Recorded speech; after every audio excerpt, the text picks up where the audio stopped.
हाँ, कहाँ तक पढ़ लिए थे? एंगस्ट्रॉम तक पढ़ लिए थे क्या? वहां तक पढ़ लिए थे?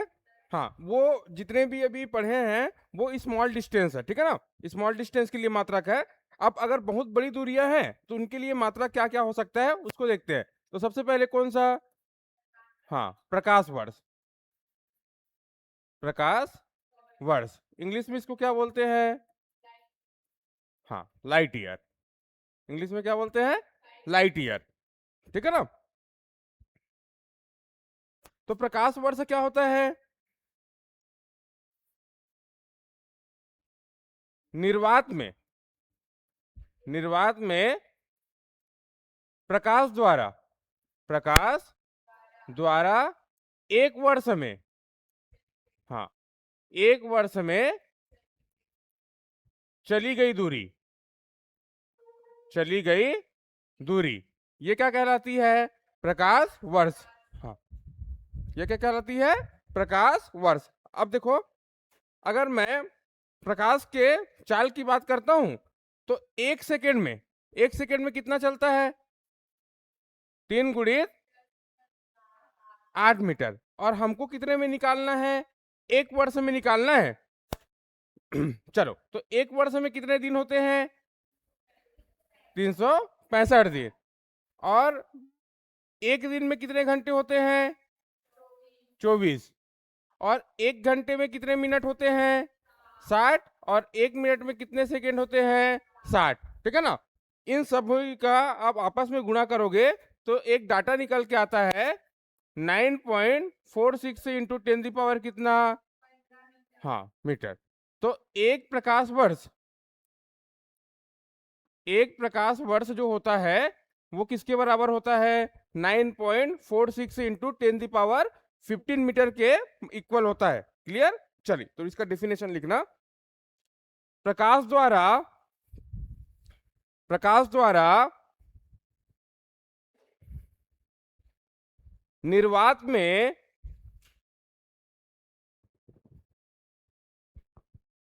प्रकाश द्वारा निर्वात में एक वर्ष में चली गई दूरी को, एक वर्ष में चली गई दूरी को एक प्रकाश वर्ष कहते हैं।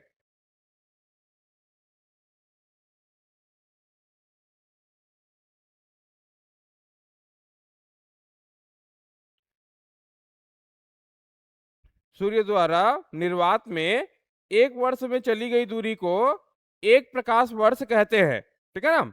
तो एक प्रकाश वर्ष, या इसको ऐसा भी लिखते हैं बेटा, 1 लाइट ईयर, 1 LY, ठीक है ना?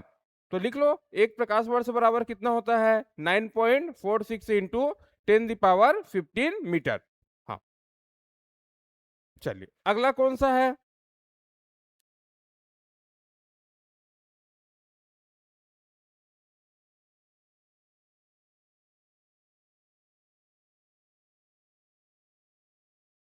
खगोलीय मात्रक।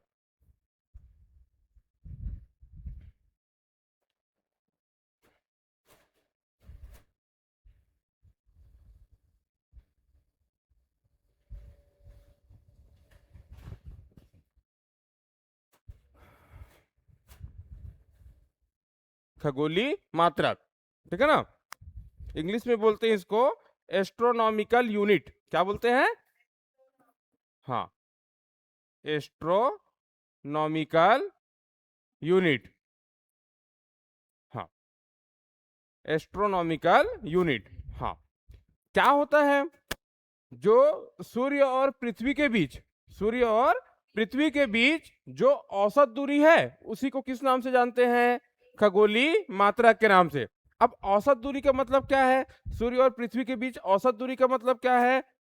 आप जानते हो कि जो पृथ्वी है वो सूर्य के चारों ओर क्या कर रहा है? चक्कर काट रहा है। अच्छा, जब चक्कर काट रहा है तो जो पृथ्वी है अपने अक्ष पर कितना झुका हुआ है? 23.5 डिग्री झुका हुआ है। इस बात को भी जानते हो? अच्छा, जब चक्कर काटता है ना बेटा, तो मान के चलो ये आपका सन हो गया जो सेंटर में है। हाँ, और ये आपका क्या हो गया? पृथ्वी। तो जब ये चक्कर काटता है तो कुछ ऐसा दीर्घ वृत्ताकार पथ में चक्कर काटता है। तो यहाँ पे देखो, इस वाले पोजीशन पे डिस्टेंस क्या है, ज्यादा, और इस वाले पोजीशन पे डिस्टेंस क्या है, कम।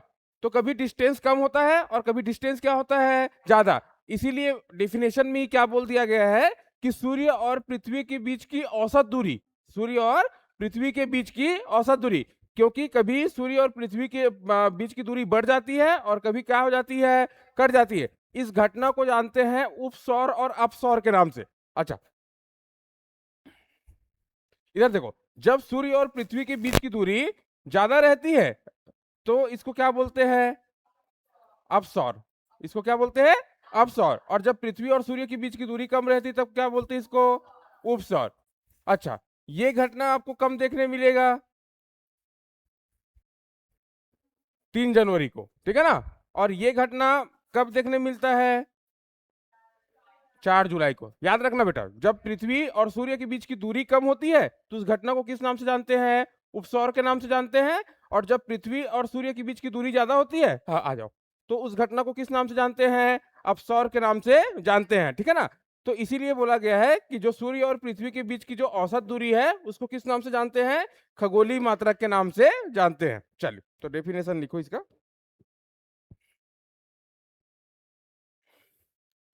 सूर्य और पृथ्वी के बीच, सूर्य और पृथ्वी के बीच के औसत दूरी को, सूर्य और पृथ्वी के बीच औसत दूरी को एक खगोलीय मात्रक, एक खगोलीय मात्रक कहते हैं। तो अगर एक खगोलीय मात्रक का मान देखा जाए तो इसको ऐसा डिनोट करते हैं, 1 astronomical unit is equal to 1.496 into 10⁻11 metre, ये वैल्यू होता है। हाँ,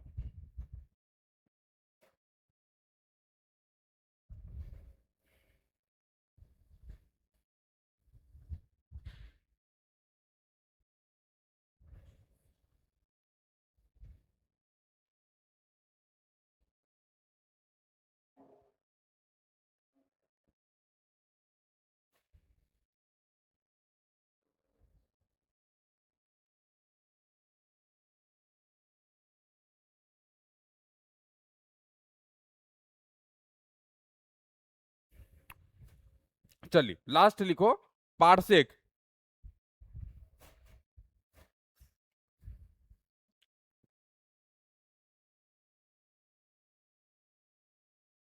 पारसेक,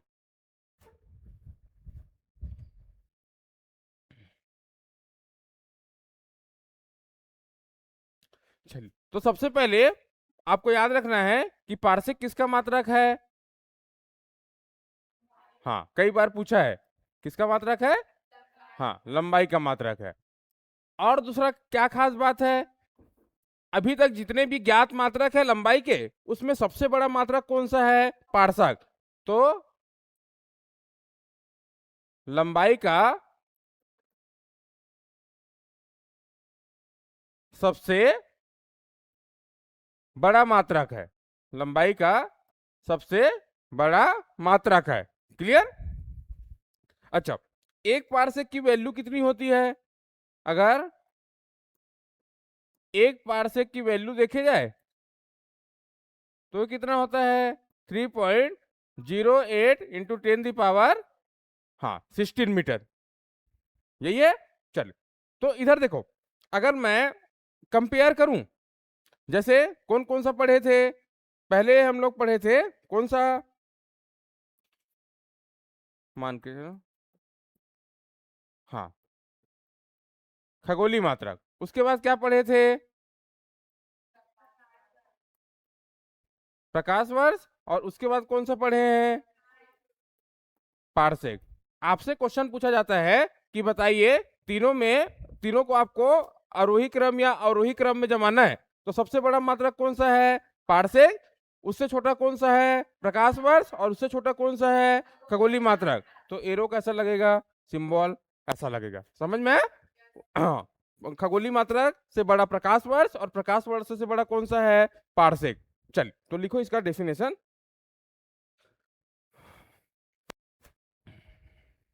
यह दूरी का सबसे बड़ा मात्रक है, पारसेक में लिखो, यह दूरी का सबसे बड़ा मात्रक है, फुल स्टॉप।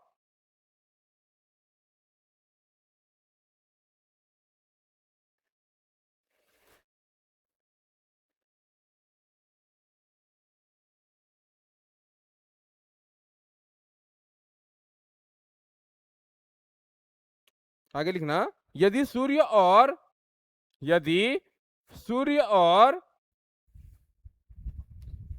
पृथ्वी के बीच की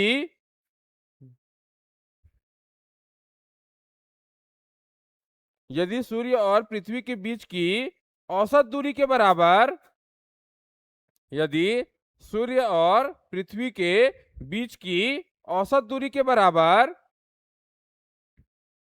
औसत दूरी के बराबर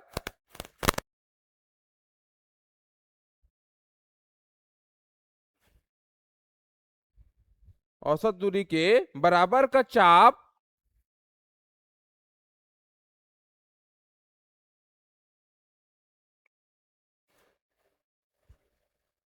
चाप किसी बिंदु पर, किसी बिंदु पर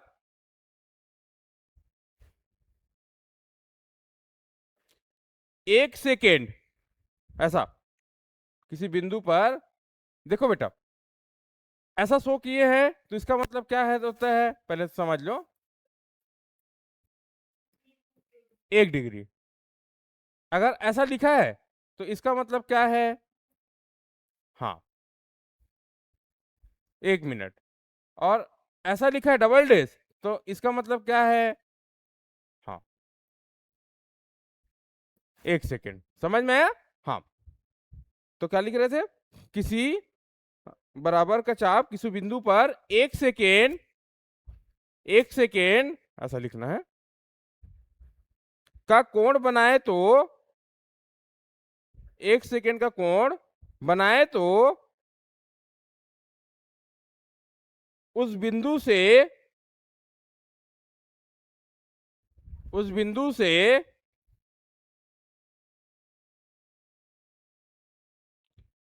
चाप की, उस बिंदु से चाप की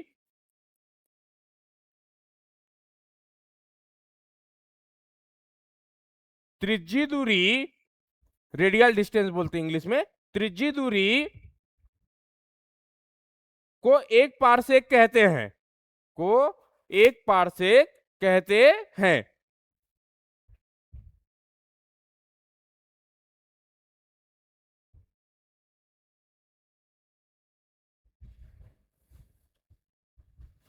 अच्छा, ये डेफिनेशन का मतलब क्या, इधर समझो, मैं थोड़ा सा यहां पे बताता हूं। मान के चलो कहीं पे आपको चाप बनाना है ऐसा, इधर देखो बेटा, मान के चलो ये आपका पृथ्वी है, ये आपका क्या है? पृथ्वी। और इस पॉइंट पे क्या है? सूर्य। ठीक है ना? पृथ्वी से सूर्य के बीच की दूरी क्या होती है? 1 खगोलीय मात्रक। हाँ, अभी पढ़े ना, 1 खगोलीय मात्रक। और इसका डिस्टेंस कितना होता है? हाँ, समझ में आया? अच्छा, जब यहां से यहां तक होते हैं तो यहां पे जो बनने वाला एंगल है वो कितना होगा? 1 सेकेंड। डेफिनेशन के अकॉर्डिंग पृथ्वी से जब सूर्य तक की एक वो खगोलीय मात्रक लेके चलते हैं तो यहाँ पे बनने वाला एंगल कितना होगा? 1 सेकेंड। तो यहां से जो रेडियल डिस्टेंस है या जो त्रिज्यी दूरी है, इसी को हम लोग क्या कहेंगे? सॉरी, एक, हाँ, 1 पारसेक ना, इसी को क्या कहेंगे? 1 पारसेक। ये वाला आपका जो डिस्टेंस दिख रहा है, जो त्रिज्यी दूरी, उसी को क्या कहेंगे? 1 पारसेक। और 1 पारसेक का वैल्यू कितना होता है? 3.08 इंटू 10⁻16 मीटर। तो लिख लो नीचे से, 1 पारसेक इक्वल टू कितना? 3.08 इंटू 10⁻16 मीटर।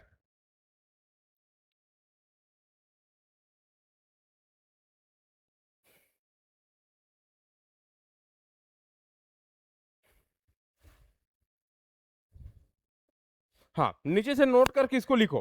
खगोलीय मात्रक छोटा होता है, उसके बाद प्रकाश वर्ष, और उसके बाद सबसे बड़ा कौन सा होता है? पारसेक। लिख लो इसको, क्रम को।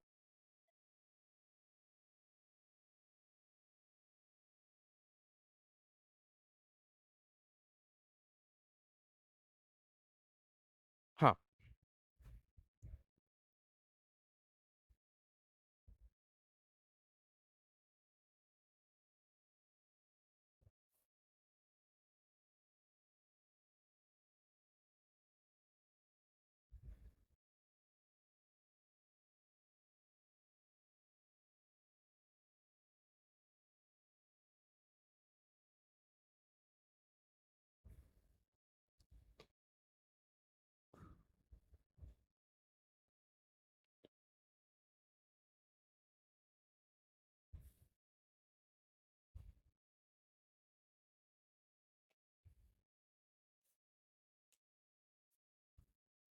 चलिए, हो गया। तो ये दूरी की कुछ मात्रक से हैं जिनको आपको याद रखना है।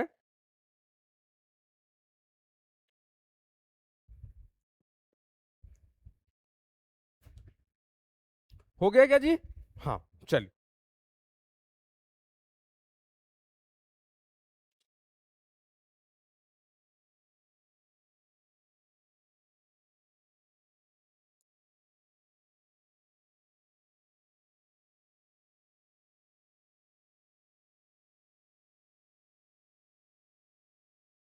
चलिए, वैसे द्रव्यमान की भी कुछ मात्रक हैं जिसको बस ऐसे ही देख लो।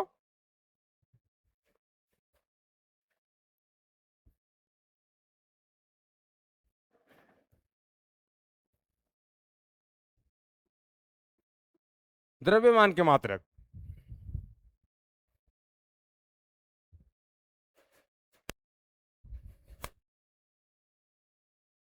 जैसे 1 ग्राम अगर कहीं पे लिखा है तो 1 ग्राम का मतलब क्या है? 10⁻³ किलोग्राम। समझ में आया? हाँ,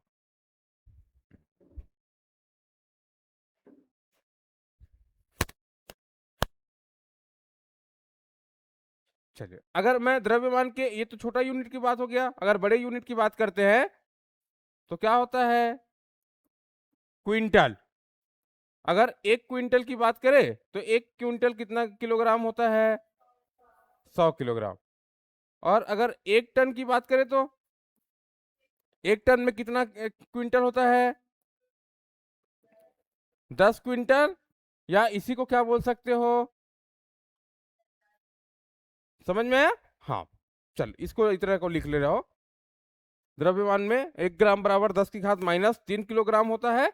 1 क्विंटल में कितना? 100 किलोग्राम। और 1 टन में कितना? 1000 ग्राम, सॉरी 1000 किलोग्राम।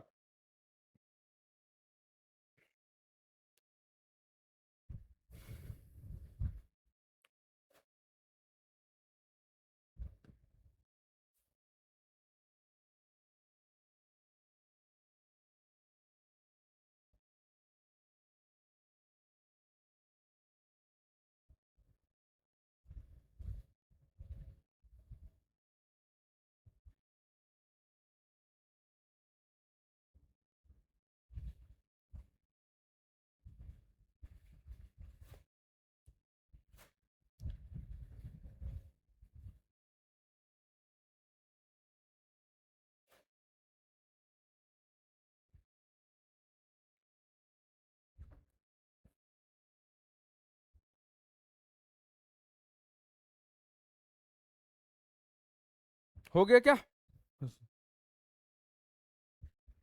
हाँ, चलिए। तो ये मापन और मात्रक वाला जो यूनिट था वो यहाँ पे समाप्त होता है। अब हेडिंग डालना अगला। अध्याय 1 का कौन सा पार्ट है? पार्ट सी, है ना? हाँ, कितना पार्ट हो गया? 2 पार्ट तो पढ़ लिए क्या? एक डेफिनेशन वाला पढ़े थे। हाँ, तुम्हारे बुक के अकॉर्डिंग पार्ट भी है वो, ठीक है ना? डेफिनेशन तो नहीं है। चलिए, जो भी लिखना है लिख लो। अध्याय 1 की पार्ट चल रहे हैं ना?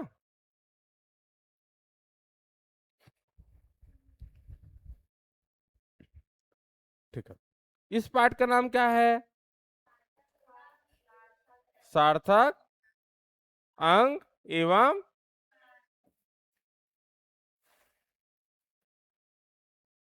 विमाय। सार्थक अंक एवं विमाय इंग्लिश में क्या बोलते हैं? Significant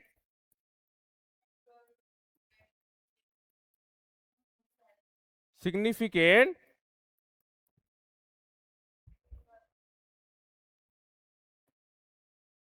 figures and dimensions.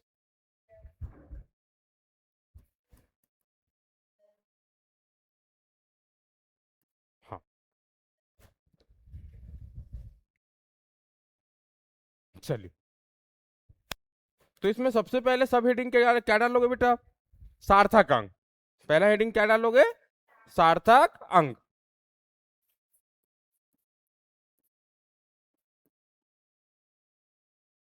English में बोलेंगे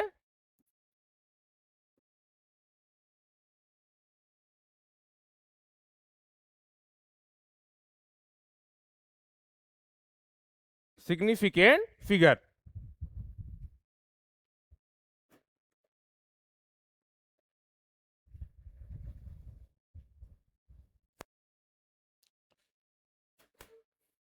चलिए, तो ये सार्थक अंक या सिग्निफिकेंट फिगर क्या होता है? किसी भी भौतिक राशि को जब आप एक्सप्रेस करोगे या व्यक्त करोगे, और एक्सप्रेस या व्यक्त कैसे करना है? जैसे इधर देखो, मैं पहले एग्जांपल देता हूं, तब समझोगे सार्थक अंक क्या होता है। पहले उदाहरण देखो, तब डेफिनेशन के ऊपर आएंगे। अच्छा, आप सोचो, मार्केट में आप कुछ खरीदने जाते हो। मार्केट में जब खरीदने जाते हो,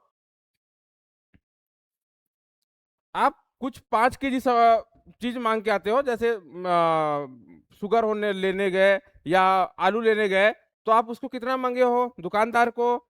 5 किलोग्राम। 5 किलोग्राम मांगे हो ना? अच्छा, 5 किलोग्राम मांगे हो, तो वो कभी कभी जब वो वजन करता है, तो क्या निकल के आता है? ऐसा निकल के आ जाएगा, या कभी कभी कैसे निकल के आएगा? ऐसा। समझ में आ रहा है? अच्छा, ये जो आपको डिजिट्स दिख रहा है, डिजिट्स दिख रहा है ना बेटा, इसी से तो आप पता करते हो कि कितना आप वजन लेके आ रहे हो वहां से। तो ये जो नंबर्स है, जिसके द्वारा किसी भौतिक राशि को हम लोग क्या कर सकते हैं? यथार्थता पूर्वक माप सकते हैं। इन्हीं नंबर्स को हम लोग किस नाम से जानते हैं?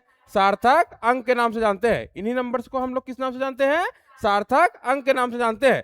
जिस मापन में सार्थक अंक का मान जितना ज्यादा रहेगा, वो मापन उतना ही क्या होगा? शुद्ध रहेगा। जिस भौतिक राशि में या जिस मापन में सार्थक अंक का वैल्यू जितना ही ज्यादा रहेगा, उसका मापन उतना ही क्या होगा? शुद्धता से। तो किसी भी भौतिक राशि को व्यक्त करने के लिए या यथार्थता पूर्वक व्यक्त करने के लिए जिन संख्याओं की या जिन डिजिट्स की हमको जरूरत पड़ती है, वो हमारे लिए क्या कहलाता है?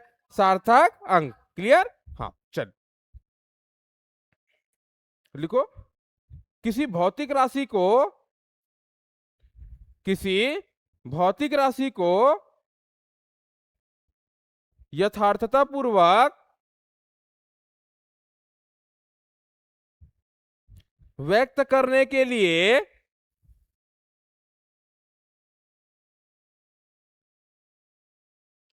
यथार्थता पूर्वक व्यक्त करने के लिए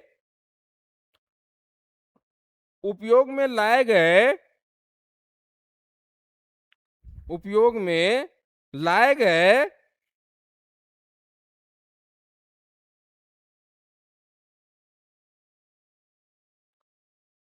अंकों को उपयोग में लाए गए अंकों की संख्या को, ऐसा लिखो, अंकों की संख्या को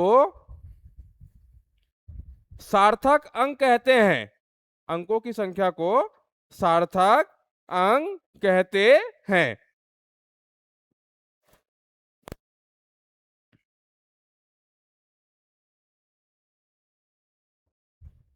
पैराग्राफ चेंज करके लिखना। किसी माप में किसी माप में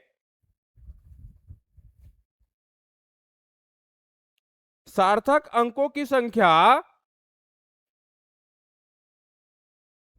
किसी माप में सार्थक अंकों की संख्या किसी माप में सार्थक अंकों की संख्या जितनी अधिक होती है, जितनी अधिक होती है, वह माप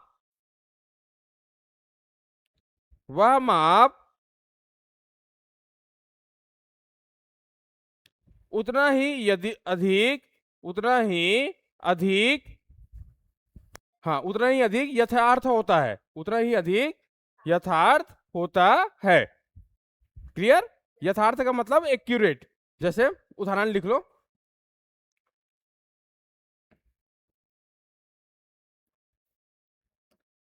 जैसे कहीं पे ऐसा लिखा है 4.8 kg, 4.8 किलोग्राम, तो यहाँ पे सार्थक अंकों की संख्या कितनी है?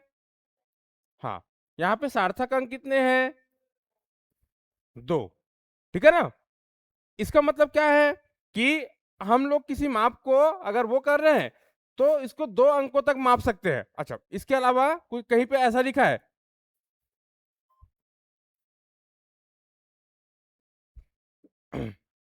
तो यहाँ पे सार्थक अंक कितने हैं? हाँ, सार्थक अंक कितने हैं? 4। इसका मतलब क्या है? देखो, जैसे जैसे सार्थक अंक बढ़ते जा रहे हैं तो मापन की शुद्धता भी क्या होती जा रही है? बढ़ते जा रही है। अब कैसे हमको पता चला कि मापन की शुद्धता बढ़ते जा रही है? इधर देखो बेटा, जो पहला डिजिट लिखा है ये किसको शो कर रहा है? किलोग्राम को, किलोग्राम को। ठीक है ना? मापन में कितना किलोग्राम है? 4। उसके बाद ये जो दशमलव के बाद दूसरा अंक है ये किसको शो कर रहा है? ग्राम को। तो 4 किलोग्राम के बाद कितना ग्राम है? 800 ग्राम। यहां तक पहुंच गए? 4 किलो भी माप लिए और उसके बाद कितना माप लिए? 800 ग्राम। उसके बाद ये जो 2 है वो क्या है? ये भी ग्राम है, लेकिन ये कितना है? अभी 2 है, दहाई में है, तो ये कितना हो गया फिर से? 20 ग्राम। और उसके बाद ये 5 है तो ये कितना हो गया फिर से? 5 ग्राम। तो देखो हम लोग दशमलव के बाद जैसे जैसे डिजिट को बढ़ाते गए तो 800 ग्राम, 800 ग्राम के बाद फिर से 20 ग्राम और 20 ग्राम के बाद फिर कितना ग्राम? 5 ग्राम। तो टोटल हम लोग दशमलव के बाद कितना माप पाए? 825 ग्राम। लेकिन अगर मैं इस डिजिट की बात करता हूं तो यहाँ पे ये कितना है? 4 किलोग्राम। 4 किलोग्राम को पूरा पूरा माप पाए और उसके बाद सिर्फ एक डिजिट है, तो एक डिजिट है मतलब कितना को माप पाए आप? सिर्फ 800 ग्राम। अगर उसके बाद कुछ भी और रहा होगा, जैसे यहाँ पे देखो 20 ग्राम और था और उसके बाद कितना ग्राम था? 5। तो इसको इसके थ्रू माप पाए क्या? नहीं। तो जैसे जैसे दशमलव के बाद संख्या बढ़ते जाएगी या सार्थक अंक का मान बढ़ते जाएगा, वैसे वैसे आपकी मापन की शुद्धता भी क्या होते जाएगी? बढ़ते जाएगी। क्लियर? हाँ, चल चल अब ये सार्थक अंक जो ज्ञात करते हैं उसके लिए कुछ नियम है। पहले देखो इधर, जब आपके लिए क्वेश्चन भी आता है न्यूमेरिकल में,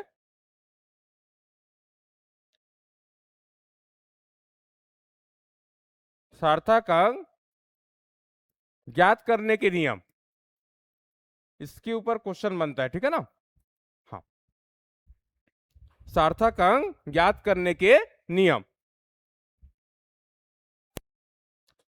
चलिए, तो इधर देखो बेटा, पहला नियम क्या है? अगर कहीं पे दशमलव वाली संख्या है तो दशमलव का स्थान परिवर्तन करने पर, स्थान परिवर्तन करने पर सार्थक अंक का मान परिवर्तित नहीं होता। इन सब चीजों को मत लिखो, आपको डायरेक्ट क्वेश्चन जो सॉल्व करेंगे उसके ऊपर आना। ठीक है ना? पहले समझ लो मैं बोलना क्या चाह रहा हूं। सार्थक अंक का मान परिवर्तित नहीं होता, ये सब नहीं पूछेगा आपको। थ्योरी जो इसके ऊपर क्वेश्चंस बनेंगे उसके ऊपर ध्यान रखना। तो पहला इसमें कंडीशन क्या है सार्थक अंक ज्ञात करने का? कि सार्थक अंक में अगर दशमलव है और दशमलव का अगर स्थान परिवर्तन कर रहे हो तो स्थान परिवर्तन करने पर सार्थक अंक का मान नहीं बदलता है। इसका एग्जांपल देखो, अगर 1.245 ऐसा लिखा है तो यहां पे सार्थक अंक की संख्या कितनी है? 4। अगर मैं इसको ऐसा लिखूं तो 2.45 तो यहाँ पे भी सार्थक अंक की संख्या कितनी है? 4। तो देखो दशमलव पहले एक संख्या बाद लगा था, तो पीछे से 3 संख्या बाद, और यहाँ पे पीछे से कितना संख्या बाद? 2 संख्या बाद, लेकिन अभी भी सार्थक अंक का मान कितना है? सेम है। अगर इसको ऐसा लिख दिए तो तब भी सार्थक अंक का मान कितना रहेगा? 4। तो दशमलव का स्थान अगर बदलोगे तो सार्थक अंक का मान नहीं बदलेगा, पहला नियम है, ठीक है ना। चल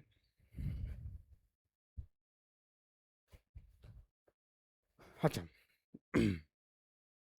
अगला नियम क्या है कि अगर दो शून्य संख्याएं आ रही है और उनके बीच में कोई नंबर है तो वहां पे जो सार्थक अंक है वो वो दोनों शून्य को भी कंसीडर करना है। इसका मतलब क्या है? या दो अशून्य संख्याओं के बीच में शून्य आ रही, जैसे देखो एग्जांपल लिखता हूं 3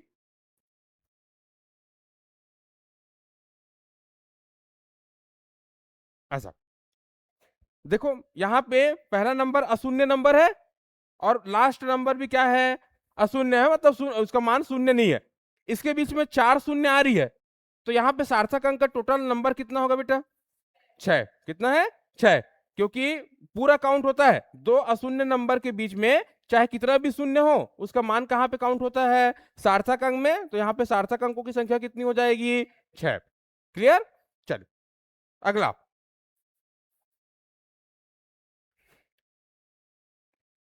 अगर ऐसा लिखा है, चलो यहां पे बताओ सार्थक अंक की संख्या कितना होगा?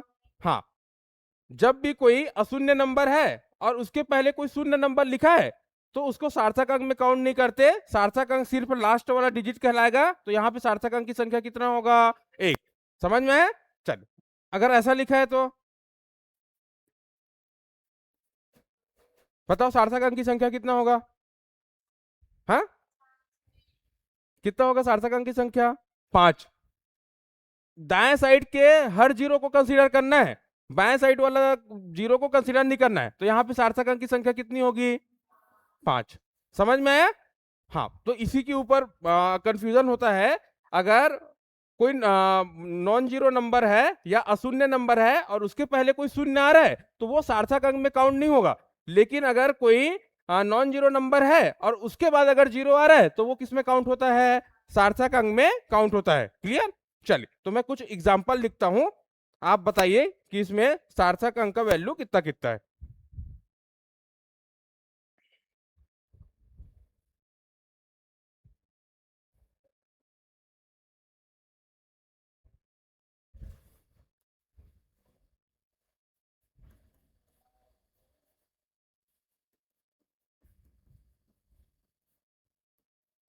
पहला है 4 सेंटीमीटर, दूसरा कितना?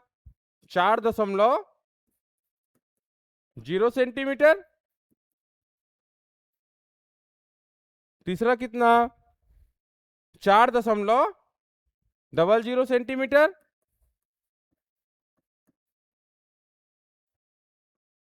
चौथा कितना? 4.000 सेंटीमीटर। बताओ कितना कितना होगा सार्थक अंक? है?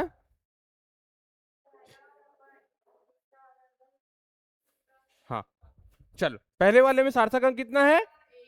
1। एक ही नंबर दिख रहा है ना। दूसरे वाले में कितना है? 2। तीसरे वाले में कितना है? 3। और चौथे वाले में कितना है? 4। अगर मैं इन सभी का कंपेयर करूं कि कौन सा मापन सबसे ज्यादा शुद्ध है तो सबसे यथार्थ या सबसे शुद्ध मापन कौन सा आएगा? हाँ, सबसे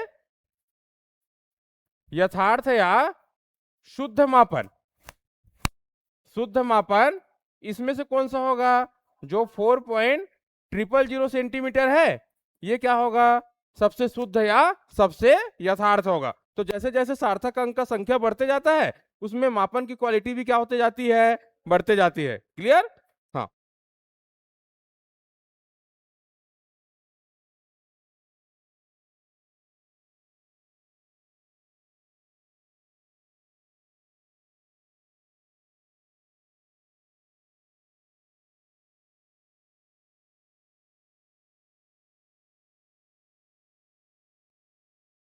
चलिए इधर देखो बेटा, एक चीज और। अगर ऐसा लिखा है, देखो दशमलव के बाद तो जीरो रहेगा तो कंसीडर करेंगे, लेकिन कहीं पे ऐसा लिखा है तो यहाँ पे सार्थक अंक कितना होगा? 3 है। यहाँ पे सार्थक अंक कितना है? 3। दशमलव अगर नहीं लगा है और लास्ट में कोई जीरो नंबर है तो उसको हम लोग कंसीडर नहीं करते। अरे ये देखो दोनों का अंतर है। ऐसा लिखा है तो सार्थक अंक कितना होगा? 4। लेकिन अगर ऐसा लिखा है बिना दशमलव के तो लास्ट में जो जीरो है उसको सार्थक अंक में काउंट नहीं करते। क्लियर? अच्छा, अगर ऐसा लिखा है तो बताओ इसमें सार्थक अंक कितना होगा? हाँ, इसमें सार्थक अंक कितना होगा? हम्म, इसमें सार्थक अंक होगा 4। सिर्फ इस वाले को कंसीडर करते हैं, इधर पे 10 की घात 5 लगा है, 6 लगा है, उससे मतलब नहीं। सार्थक अंक कितना होगा? 4। तो मैं कंक्लूड करता हूं। अब देखो ध्यान रखना, ठीक है ना, क्वेश्चन सॉल्व करने के लिए। पहले क्या पढ़े थे? पहले पढ़े थे कि अगर कोई दशमलव वाली संख्या है, जिसको याद रखना है, जैसे ऐसा लिखा है 0.007, तो अगर दशमलव वाली संख्या है और लास्ट में या अंतिम जो संख्या है वो नॉन जीरो नंबर है या अशून्य नंबर है, तो उसके बाद के जितने भी शून्य है उसको कंसीडर नहीं करते। तो यहाँ पे सार्थक अंक की संख्या कितनी होगी? 1। समझ में आया? दूसरा, अगर कोई दशमलव वाली संख्या है, मान के चलो ऐसा लिखा है,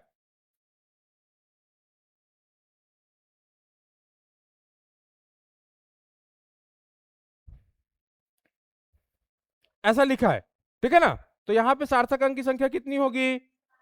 4। समझ में आया? तीसरा, अगर ऐसा लिखा है तो यहाँ पे सार्थक अंकों की संख्या कितनी होगी? 3। नॉन अगर दशमलव वाली संख्या है तो लास्ट वाले जीरो को कंसीडर नहीं करते। चौथा, अगर ऐसा लिखा है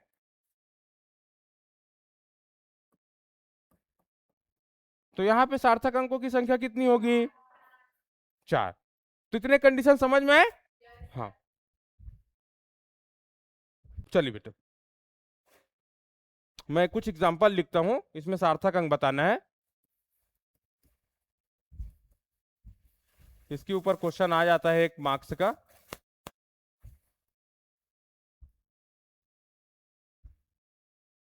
सार्थक अंक याद कीजिए। पहला एग्जांपल है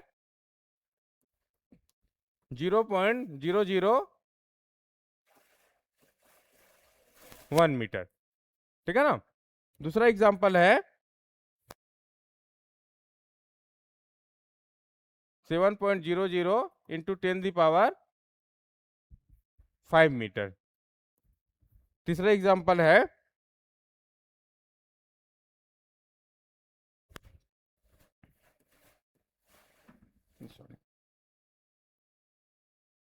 13500।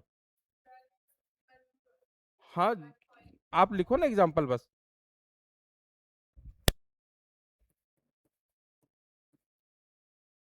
चल, इन सभी में आपको सार्थक अंक बताना है। तो बताओ पहले वाले में कितना होगा? है? हाँ, 1। दूसरे वाले में? हाँ, 3। दशमलव के बाद जो जीरो है उसको कंसीडर करना है, ठीक है ना। हाँ, पीछे में अगर लगा है तो यहाँ पे कितना होगा? 3। और यहाँ पे कितना होगा? कितना होगा? है? कितना होगा जी? 5। समझ में आया? हाँ, किसी को कंफ्यूजन है क्या इसमें? बना लोगे ना? हाँ,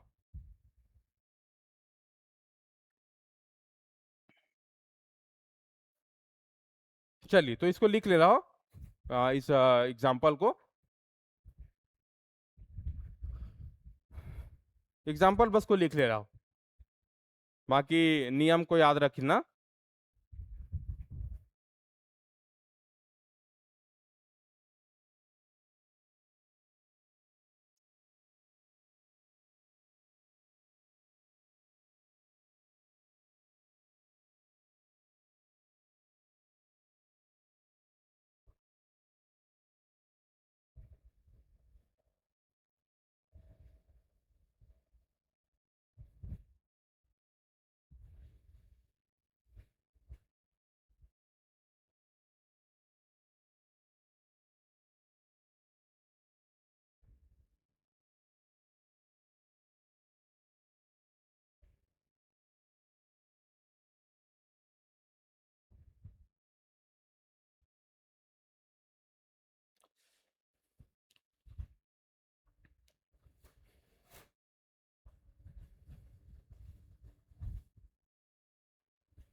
हो गया क्या? हाँ चलिए,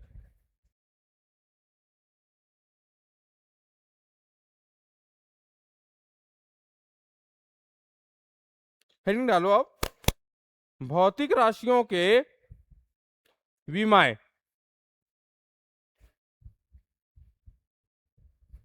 भौतिक राशियों की विमाएं।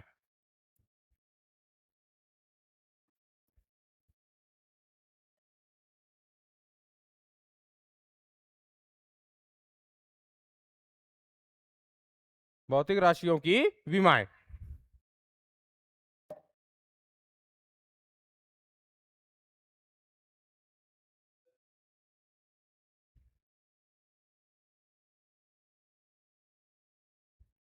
चलिए पहले एग्जांपल समझो।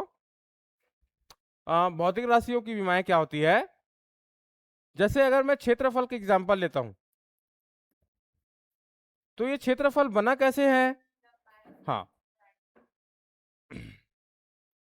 चल, किससे मिल के बना है? लंबाई गुणित चौड़ाई। तो लंबाई का मात्रक क्या होता है? मीटर।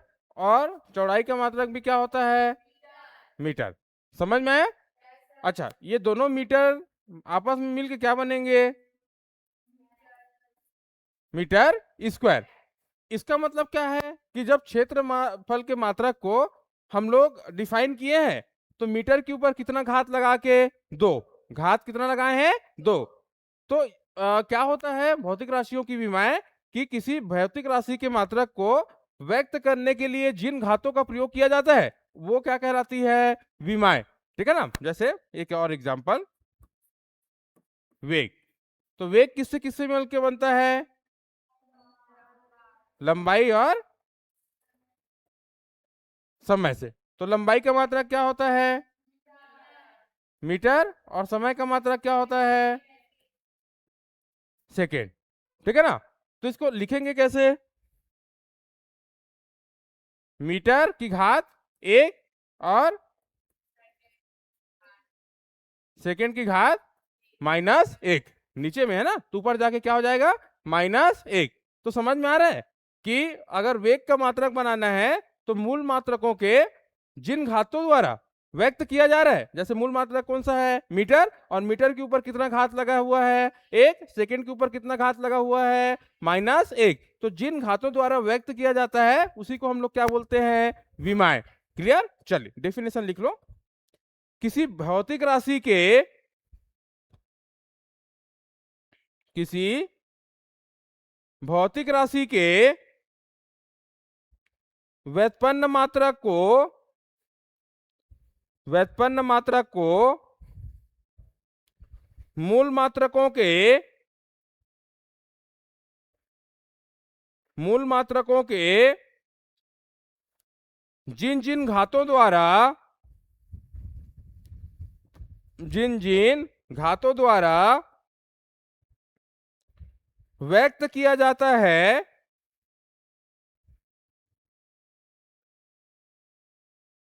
उन घातांकों को, उन घातांकों को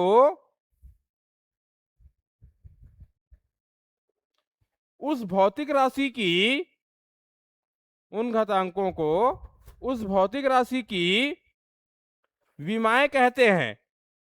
उन घातांकों को उस भौतिक राशि की विमाएं कहते हैं।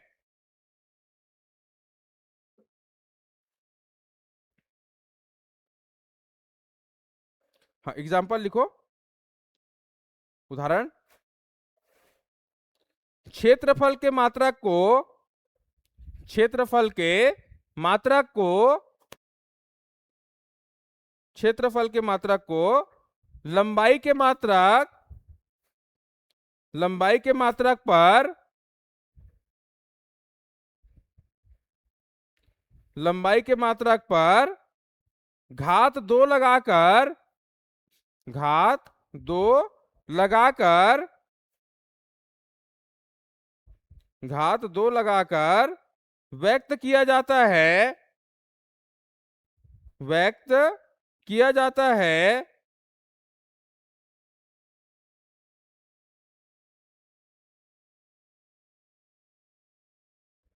व्यक्त किया जाता है, अतः क्षेत्रफल की विमा, अतः क्षेत्रफल की विमा, अतः क्षेत्रफल की विमा लंबाई में 2 है, लंबाई में 2 है। चलिए, तो आज के लिए इतना ही, अब बाकी कल पढ़ेंगे, ठीक है ना, इसके आगे।